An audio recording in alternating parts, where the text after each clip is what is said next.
Hello and welcome back. I'm Claire and this is all about my allotment journey. So it's hot at the moment. I've actually been away for a week, so I was really worried about the allotment. I've just arrived, so I'm about to go and have a look to see. I did get my mum to water midweek, but it's still been a week since I've been here. And like I say, we've had temperatures up to about 30. It's a bit cooler than that today, but still feels really hot. Also got lots to do today, lots to plant out. My sweet corn, which are getting huge. I'm going to plant out some tomatoes and see what else needs doing. So let's get to it. Cauliflower's been completely munched. If you look here, even though I put the slug protection around it. So note to self, next time, completely gone there. Next time I'm going to net this straight away. Peas are looking good. These are looking great. You can see they have been munched a little bit at the bottom, but again, because they were quite developed when I put them in, yeah, they've been able to grow up nice and strong. There we go. Great. Potatoes looking great. So these are the main crop potatoes here. 2 rows of the main crop. And then the first earlies over here. These are all potatoes, so I'll have a look at these shortly and just check if they need earthing up and how they're doing.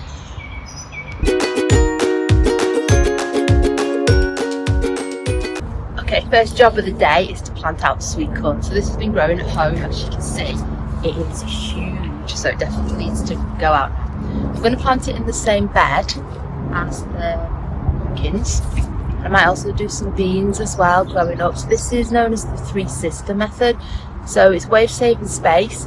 Because the pumpkin goes across the ground, sweet corn grows up nice and tall like this, and then the beans can wrap themselves around it as well. So I thought I'd try that this time. Sweet corn does need to be planted in blocks as well because it cross-pollinates. So when the wind blows, it needs to be able to blow the pollen from plant to plant. So I think I'm going to do 3 by 4 maybe. Let's see how many I can get in.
So here it is all planted in a grid formation. So I did 5 by 3 in the end. Tried to space them as regularly as I could, but they're not completely even, but there's enough space between them, so I'm happy with that. And then we can see here we've got the pumpkin in between. So I've got one there, one there, one there, and I've got at least one other different type of pumpkin at home to plant out. So I'm fairly pleased with that.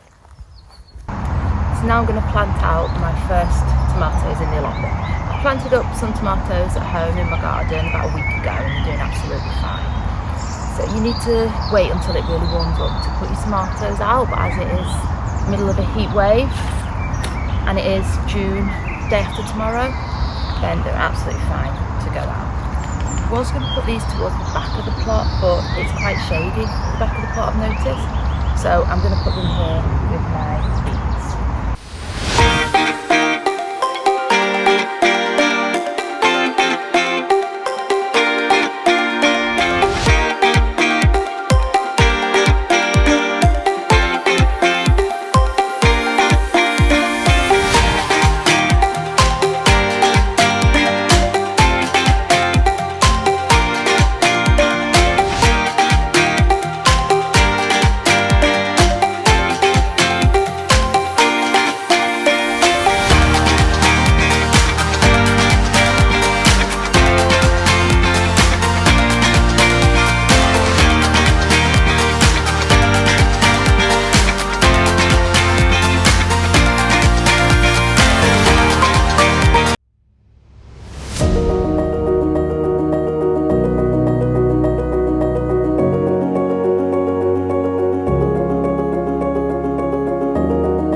just to show that how hard it is having an allotment. And sometimes you can just see the pictures of the nice bits and not all the other bits that people want to keep hidden. But the reality is it takes a lot, and this is my first year running this allotment, so I'm being realistic about what I can do. Originally I had plans to fill every single bed, but we're now almost in June and there's still quite a bit at the back that's not usable.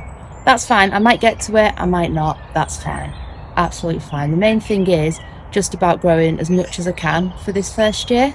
So I just think it's important to show the reality of an allotment. Like today, I've done everything that I wanted to do, but certainly not everything that needs doing. There's still lots more weeding to do, lots more maintenance, but that'll wait for next time. So let's have a quick roundup of what we've done today.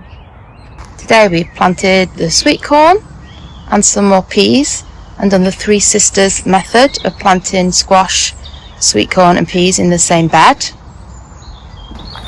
We've planted in 4 tomatoes, staked them up, and lots of marigolds dotted around as well. I've done some strimming as well. I didn't film that because I filmed strimming before. I don't think it's that exciting. But you can see from just this one patch here, I've strimmed a fair bit, but I've kept what might be classed as weeds in some parts here, you can see. But there's these lovely buttercup flowers that I've just let grow as well. So it's about having that balance. I need to have a usable space, so I need paths that I can walk down, but also some nice plants as well to attract the wildlife. So I'm going to leave it there for today because I've done everything I set out to do, but there's still so much more to do. But the exciting thing from the allotment today is my first strawberry. So that's the first thing that I've grown here so far that I can take home and I can eat. Amazing. So it all starts now. It's just going to get more and more, hopefully. So anyway, I'll leave it there for today. Just wanted to say, if anyone's got any questions, then just pop them in the comments and I'd be happy to answer them. So I'm by no means an expert gardener, not at all. All I can do is tell you what's worked for me, what hasn't worked for me, that kind of thing. So don't forget to pop me a comment, and if you've liked this, don't forget to subscribe. See you next time.